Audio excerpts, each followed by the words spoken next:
Welcome to my YouTube channel Guru Newton. मैं अपने channel के थ्रू फिज़िक्स के कॉन्सेप्ट को एक बहुत ही अलग तरह से इजी वे में समझाने की कोशिश करता हूं। और ये चैनल बनाने का ऑब्जेक्टिव भी यही था मेरा कि स्टूडेंट्स को जो प्रॉब्लम रहती है फ़िज़िक्स सब्जेक्ट में, बेसिकली उनके कॉन्सेप्ट वो समझ नहीं पाते हैं एक अच्छी तरह से। तो जो कॉन्सेप्ट बहुत टिपिकल लगते हैं, एक्चुअल में अगर उनको देखा जाए, ढंग से समझा जाए तो बहुत ही इजी होते हैं। फिज़िक्स सब्जेक्ट सभी के लिए बहुत इजी हो जाता है। तो आपके लिए मैं एक बहुत ही इम्पॉर्टेंट और बहुत ही जगह यूज़ होने वाले लॉ से रिलेटेड ये वीडियो बना रहा हूँ। वीडियो बहुत ही इंटरेस्टिंग होगी, एंड तक वीडियो को देखें और प्लीज़ मेरे चैनल को सब्सक्राइब करें, और जिससे कि मेरी नई नई वीडियो जो आपके पास सबसे पहले पहुँच सकें। और वीडियो अच्छी लगे तो प्लीज़ इसे लाइक करें, शेयर करें और मेरे चैनल को सब्सक्राइब करें। अगर आपने मेरे चैनल को सब्सक्राइब नहीं किया हुआ है तो प्लीज़ सब्सक्राइब कीजिए। तो शुरू करते हैं हम आज का अपना टॉपिक। बेसिकली ये जो टॉपिक है हमारा वो करंट इलेक्ट्रिसिटी से रिलेटेड है, जिसमें हम यूज़ आपको बताएंगे कि किरचॉफ रूल क्या होता है और किरचॉफ रूल को हम किस तरह से यूज़ कर सकते हैं। तो अगर देखा जाए तो किरचॉफ के रूल दो पार्ट्स में डिवाइडेड हैं, जिसको आप पहले लॉ को आप बोलते हैं, पहला रूल आप बोल देते हैं जंक्शन रूल, या आप उसको कह देते हैं किरचॉफ करंट लॉ, और दूसरा बोला जाता है आपके लिए केवीएल, जिसको आप कहते हैं किरचॉफ वोल्टेज लॉ, या आप उसको लूप रूल भी बोल सकते हैं। तो अभी इस वीडियो में मैं आपके साथ में डिस्कस कर रहा हूँ किरचॉफ करंट लॉ, क्योंकि अगर दोनों लॉज को एक ही जगह पर डिस्कस किया जाएगा तो वीडियो बहुत लंबा हो सकता है। तो अगर आप किरचॉफ वोल्टेज लॉ के बारे में देखना चाहें तो मेरी दूसरी वीडियो है, आप उसको देख सकते हैं। और किरचॉफ के फर्स्ट रूल को मैं इस वीडियो में एक्सप्लेन कर रहा हूँ, बहुत ही ईजी वे में आपको समझाने की कोशिश कर रहा हूँ, और आप समझने की कोशिश कीजिए प्लीज़। तो ये हमसे रूल कहता है कि in a circuit at a junction, अब जैसे एक सर्किट है आप लोगों का, हम सर्किट इस तरह से मान सकते हैं कि एक सर्किट है और उसमें कहीं से कोई करंट आ रहा है। ये हमने एक जंक्शन मान लिया, सपोज ये ए पॉइंट लिया, ये आपने यहाँ पर बी पॉइंट दिखाया।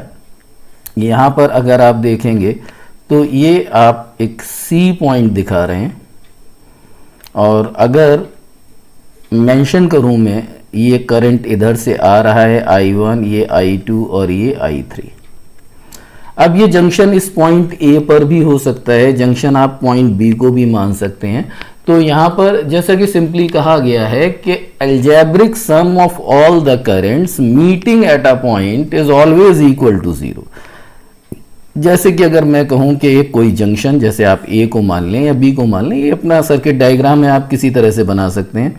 सपोज ये आपने दूसरी करंट माना I1, ये आपने माना I2, और ये आपकी करंट हो गई I3। ये तीनों करंट्स आपने देखा कि इस जंक्शन को अप्रोच कर रही हैं।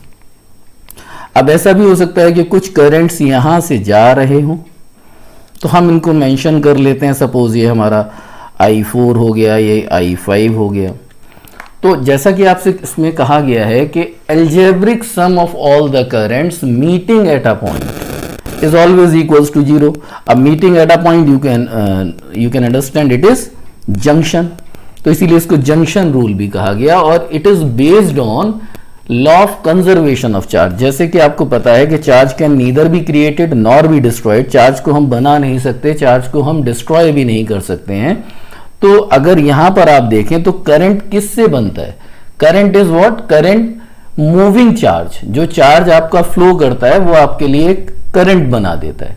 तो अब जैसा यहाँ पर कहा जा रहा है law of conservation of charge, तो इसमें भी अगर आप देखें तो अलजेब्रिक सम से मतलब यही हो जाएगा कि जो करंट्स आ रहे हैं और जो करंट्स जा रहे हैं, बिकॉज वैसे तो करंट एक स्केलर क्वांटिटी है, उसके साथ में हम साइन नहीं ले सकते, लेकिन अलजेब्रिक सम में अगर हम यहाँ देखेंगे तो साइन कन्वेंशन को हम यूज करते हैं। तो साइन कन्वेंशन किस तरह से यूज होता है कि the currents which are approaching the junction, the currents which are approaching a junction, approaching a junction। बहुत ही सिंपल है और सिंपल तरीके से मैं आपको बता रहा हूं इस चीज के लिए। The currents which are approaching a junction are taken with positive sign. ये किस साइन के साथ लिया जाता है? ये पॉजिटिव साइन के साथ में लिया जाता है। तो हम यहां पर कह सकते हैं किस किस करंट्स के साइन यहां पर हो सकते हैं। अब देखिए आप, कौन सा करंट आ रहा है? I1 करंट अप्रोच कर रहा है, I2 अप्रोच कर रहा है यहां से, और यहां से हमारा I3 अप्रोच कर रहा है। तो आप यहां पर क्या देख रहे हैं कि I1, I2 और I3 इनके साइन कैसे हो जाएंगे? इनके साइन प्लस हो जाएंगे।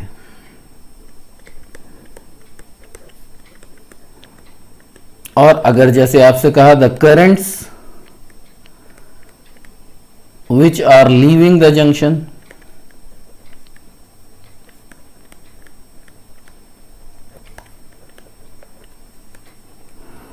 these are taken with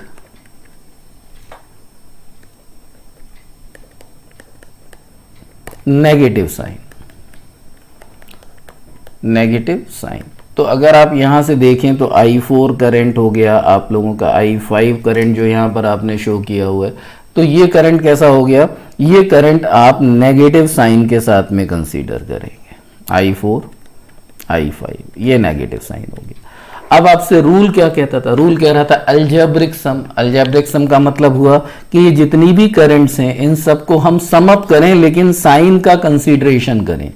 sign का कंसीडरेशन किस तरह से करें? प्लस I1 आपसे कहा गया, फिर प्लस I2, फिर आपसे बोला गया plus I3, plus minus I4, plus minus I5, और इन सभी का सम 0 हो जाता है। तो आप दूसरे शब्दों में ये भी कह सकते हैं कि the currents which are approaching to the junction are equal to the currents which are leaving the junction. तो आप इसको ऐसे भी लिख सकते हैं अगर आप लिखना चाहें कि I1 plus I2 plus I3 is equals to, क्योंकि माइनस साइन है तो आप लिख सकते हैं I4 प्लस I5। कह सकते हैं करंट्स, कैसी currents? Sum of currents, sum of currents approaching junction is equals to sum of currents leaving junction। अब इस जगह पर अगर आप इस तरह से डिफाइन करेंगे तो आपको अलजेब्रिक सम यूज नहीं करना है वर्ड, फिर आप ये कह सकते हैं कि at a particular junction the sum of the currents which are approaching to the junction are equal to the sum of the currents which are leaving the junction. अब जनरली वैसे इसका यूज आता है, आगे चलकर आप देखेंगे कि इसको आपको बड़ा आसान लगता है ये लॉ, और बहुत आसान है भी इनफैक्ट अगर देखा जाए, लेकिन इसका मेन अगर आप देखते हैं तो यूज आता है हमारे लिए किसी भी सर्किट में करंट्स निकालने के लिए, रेजिस्टेंस फाइंड आउट करने के लिए। बेसिकली तो हम वहां पर ओम्स लॉ को ही यूज करते आए हैं अभी तक, और ओम्स लॉ आपने पढ़ा हुआ होगा, V is equals to IR। तो अभी हम इसके एक दो क्वेश्चंस को देखते हैं कि हम इसको इन जनरल कैसे लगाएंगे। सपोज ये कोई भी हमारा पाथ हो गया, आपका एक जंक्शन ये हो जाता है, एक ये हो जाता है, एक इधर आ गया, एक जंक्शन में यहाँ आपका करंट, अब सपोज आपको ये दे दिया गया I1 2 एम्पियर, आपको इधर से दे दिया गया I2, अब ये आपको फाइंड आउट करना है, लेकिन ये आपको दे दिया एक, सपोज हम और मान लेते हैं इट इज I3। अब I3 की वैल्यू आपको दे दिया इट इज 1 एम्पियर, और यहां लिखा है आपको I, और यहां आपको लिख दिया I इज 5 एम्पियर। अब यहां पर आपको ये I4 दिखाया और I4 आपको लिख दिया 2 एम्पियर, और ये I5। अब आपसे पूछा गया कि भाई आप ये बताइए I2 की वैल्यू क्या है।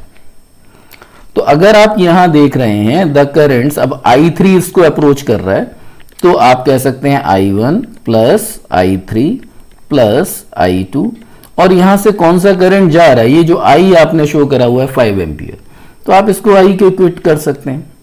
अब यहां पर आप देखेंगे तो ये कितना हो जाएगा 2 एम्पियर प्लस 1 एम्पियर और I2, और इसको आपने लिख दिया 5 एम्पियर। तो I2 की वैल्यू आपको हो जाएगा 5 माइनस 3, इट इज 2 एम्पियर। अब ये 2 एम्पियर आ जाता है। अब आप यहां पर देखते हैं कि इस जंक्शन को कंसीडर करते हैं। पहले आपने कंसीडर किया था इस पॉइंट P को, अब कंसीडर कर लेते हैं Q को। तो अब यहां पर देखेंगे तो I करंट यहां पर जा रहा है जो कि अभी आपने निकाला था 5 एम्पियर, I4 आ रहा है 2 एम्पियर, तो I5 कितना हो जाएगा? तो these two currents I plus I4 is equals to I5, क्योंकि I5 करंट जो हो रहा है वो यहां से क्या कर रहा है? It is leaving. I4 को आप देखें तो ये आ रहा है, तो पॉजिटिव साइन के साथ मिलेंगे, तो it is 2, it is 5 and this is I5, और I5 की वैल्यू आप इस तरह से कहेंगे इट इज 7 एम्पियर। तो एक सिंपल सा तरीका हो जाता है कि अगर हमें करंट्स को फाइंड आउट करना है, तो इसीलिए इसको बोला भी गया है कि जंक्शन रूल भी आप कह सकते हैं या किरचॉफ का करंट लॉ भी कहते हैं। लेकिन किरचॉफ का एक दूसरा भी रूल है जिसको आप बोलते हैं Kirchhoff voltage law. Kirchhoff voltage law को अगर आप समझना चाहते हैं, क्योंकि एक लंबा टॉपिक है, तो मैं उसके लिए दूसरी वीडियो मैंने बनाया हुआ है, आप उस मेरे चैनल पर जाकर आप उस दूसरी वीडियो को देख सकते हैं। और अगर ये वीडियो आपको यूज़फुल लगा हो तो मेरे चैनल को प्लीज़ सब्सक्राइब कीजिए, लाइक कीजिए और शेयर कीजिए, जिससे कि और लोग भी इस पर्टिकुलर सब्जेक्ट को, इस पर्टिकुलर टॉपिक को एक इजी वे में समझ सकें। Thank you for watching my video.